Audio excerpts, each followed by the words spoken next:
بسم اللہ الرحمن الرحیم۔ السلام علیکم۔ حضرت سیدنا امام حسن بصری رحمۃ اللہ تعالیٰ علیہ ایک نوجوان کے پاس سے گزرے جو لوگوں کے درمیان بیٹھا ہنسنے میں مشغول تھا۔ آپ نے فرمایا، اے نوجوان، کیا تو پل صراط پار کر چکا ہے؟ اس نے عرض کی، نہیں۔ آپ نے فرمایا، کیا تمہیں معلوم ہے کہ تم جنت میں جاؤ گے یا جہنم میں؟ اس نے کہا، جی نہیں۔ تو آپ نے پوچھا، پھر یہ ہنسی کیسی؟ اس کے بعد کبھی اس نوجوان کو ہنستے ہوئے نہیں دیکھا گیا۔ حضرت سیدنا عطا رحمۃ اللہ تعالیٰ علیہ فرماتے ہیں، ہم چند لوگ ایک مرتبہ باہر نکلے۔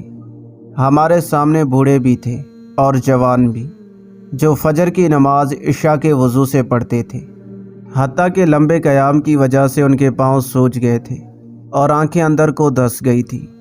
ان کی جلد کا چمڑا ہڈیوں سے مل گیا تھا اور رگیں باریک تاروں کی طرح معلوم ہوتی تھی۔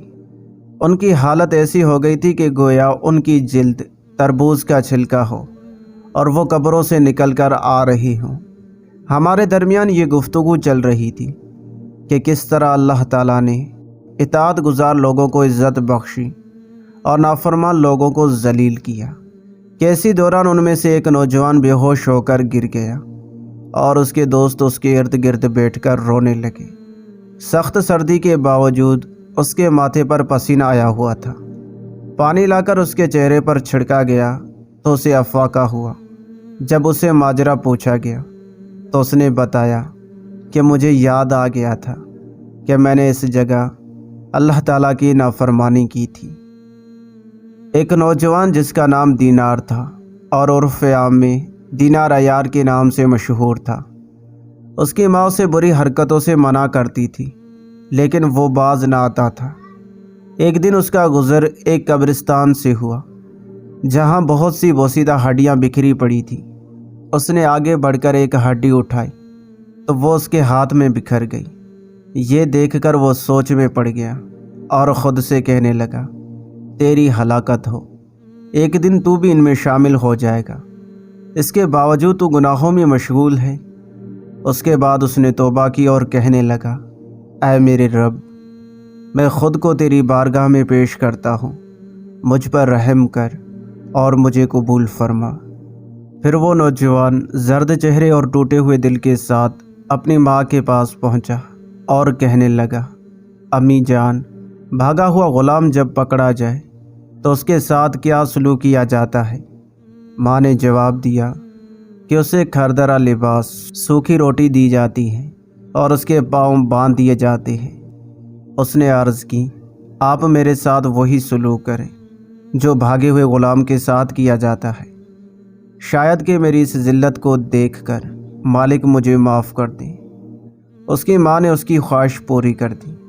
جب رات ہوتی یہ روتا اور آہ زاری شروع کر دیتا اور کہتا، اے دینار، تو ہلاک ہو جائے، کیا تجھے اپنے آپ پر قابو نہیں ہے؟ تو کس طرح اللہ تعالیٰ کے غضب سے بچ سکے گا؟ یہاں تک کہ صبح ہو جاتی۔ ایک رات اس کی ماں نے کہا، بیٹا، اپنے آپ پر ترس کھاؤ اور اتنی مشقت نہ اٹھاؤ۔ اس نے جواب دیا، مجھے اسی حالت پر رہنے دے، تھوڑی سی مشقت کے بعد شاید مجھے طویل آرام نصیب ہو جائے گا۔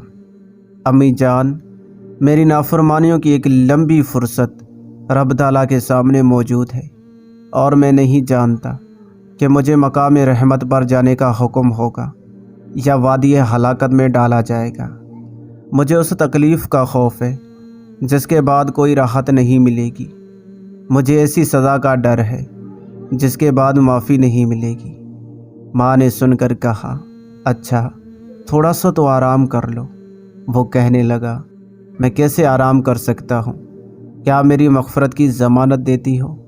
کون میری بخشش کی ضمانت دے گا؟ مجھے میرے حال پر چھوڑ دیجیے۔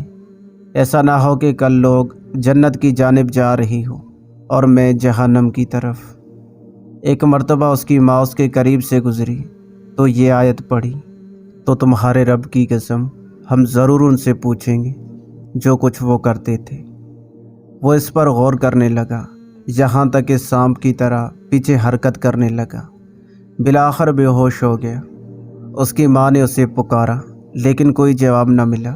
وہ کہنے لگی، میری آنکھوں کی ٹھنڈک، اب کہاں ملاقات ہوگی؟ نوجوان نے کمزور سی آواز میں جواب دیا، اگر میں قیامت کے دن آپ کو نہ مل سکوں تو داروغہ جہنم سے پوچھ لینا۔